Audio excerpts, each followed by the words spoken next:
Terima kasih. Bismillahirrahmanirrahim.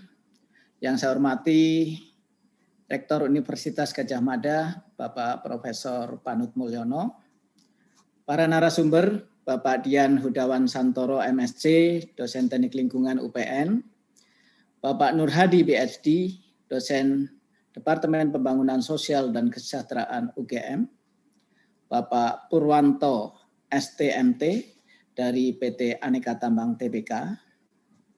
Yang saya hormati moderator yang kali ini akan memimpin diskusi, Ibu Dr. Visya Ita Yulianto, Senior Program Manager UNDP, Bapak Anton Sri Probiantono, National Project Manager Gotismia, Ibu Dewi Krisnayanti, perwakilan kementerian lembaga yang terkait, juga Dekan Visipol UGM, serta para peserta webinar online yang berbahagia.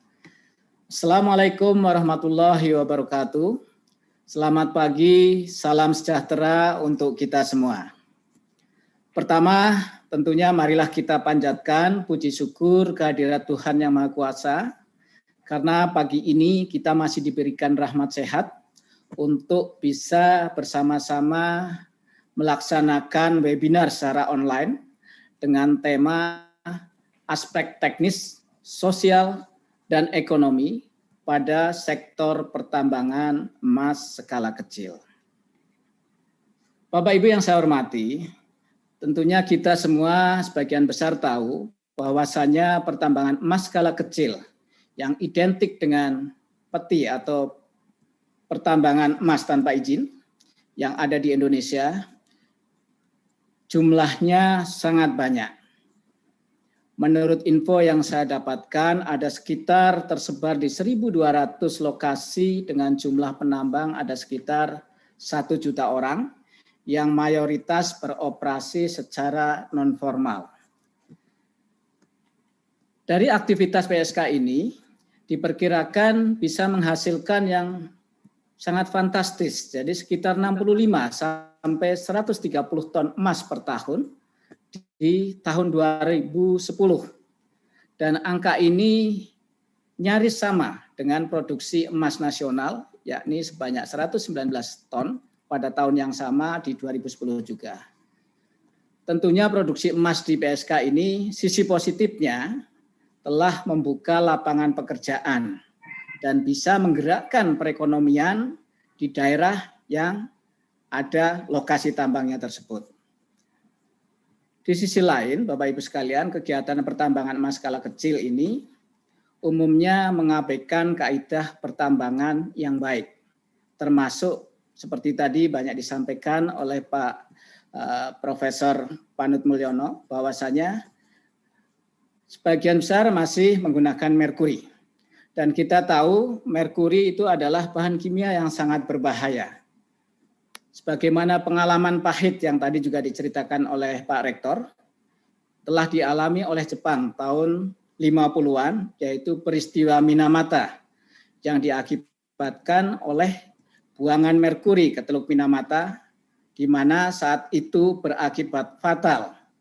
Banyak sekali bayi-bayi yang lahir cacat di Jepang. Dari peristiwa tersebut, dunia sepakat untuk melakukan penghapusan penggunaan merkuri melalui Konvensi Minamata yang ditandatanganin bersama tahun 2013. Oleh karena itu, Bapak Ibu sekalian, sebagai tindak lanjut dari Konvensi Minamata tersebut, Indonesia telah mengeluarkan Undang-Undang Nomor 11 Tahun 2017 tentang pengesahan Konvensi Minamata, dan sebagai tindak lanjutnya atau aksi nyata dari undang-undang tersebut, pemerintah telah mengeluarkan Peraturan Presiden Nomor 21 Tahun 2019 tentang Rencana Aksi Nasional Pengurangan dan Penghapusan Merkuri atau RAN PPM, di mana salah satu kegiatan daripada RAN PPM tersebut adalah pendampingan teknis untuk alih teknologi pengolahan emas pada pertambangan emas skala kecil, yang awalnya dengan menggunakan teknologi, dengan menggunakan bahan merkuri, kemudian didampingi, diarahkan, dialihkan menjadi menggunakan teknologi tanpa merkuri. Dan tentunya teknologi tersebut disesuaikan dengan karakteristik daripada batuan yang ada di lokasi pertambangan. Ada dua jenis batuan yang umum. Yang pertama adalah jenis batuan primer, karena emas menyatu dengan batuan di situ. Untuk memisahkan emasnya tentunya perlu bahan kimia atau bahan kimia untuk pelarut, yang tentunya dengan macam-macam bahan kimia alternatif tidak menggunakan merkuri. Nah, untuk kasus yang batuan aluvial atau sekunder seperti yang ada di Riau, itu bisa menggunakan hanya dengan metode gravitasi.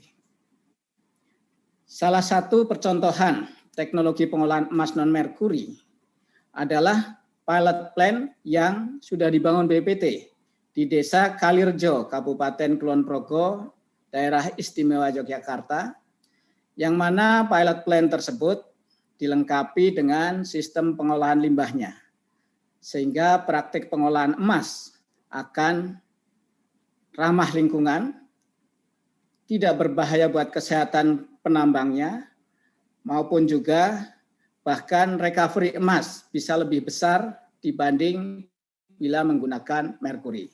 Dan saat ini Bapak Ibu sekalian, pilot plant tersebut dimanfaatkan sebagai ajang pelatihan para penambang emas skala kecil untuk pengolahan emas yang bebas merkuri.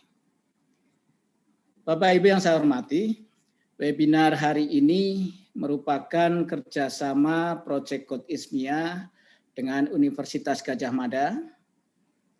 Gold Ismia merupakan proyek yang bertujuan untuk pengurangan dan penghapusan merkuri pada pertambangan emas skala kecil yang dilaksanakan oleh KLHK, BPPT, UNDP dengan pendanaan dari Global Environment Facility. Ada 4 komponen yang ditangani di dalam proyek ini. Yang pertama adalah terkait dengan peraturan dan kebijakan. Kemudian komponen yang kedua yang ditangani dalam proyek ini adalah aspek pendanaan untuk pertambangan emas skala kecil. Komponen yang ketiga adalah komponen aspek teknologi, dan yang terakhir adalah komponen peningkatan kesadaran masyarakat. Posisi BPPT, Bapak Ibu sekalian, di dalam hal ini Pusat Teknologi Pengembangan Sumber Daya Mineral sebagai Deputy National Project Director.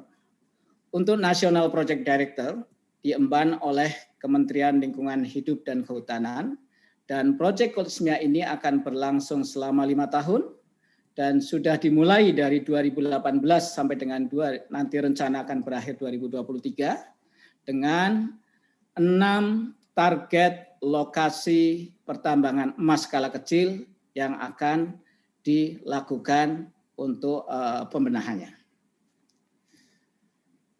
Saya menyambut baik acara webinar ini dan terima kasih kepada Universitas Gadjah Mada, para narasumber, dan juga seluruh peserta webinar. Semoga melalui webinar ini kita dapat mengupas aspek-aspek teknis, aspek sosial, dan aspek ekonomi pada pertambangan emas skala kecil.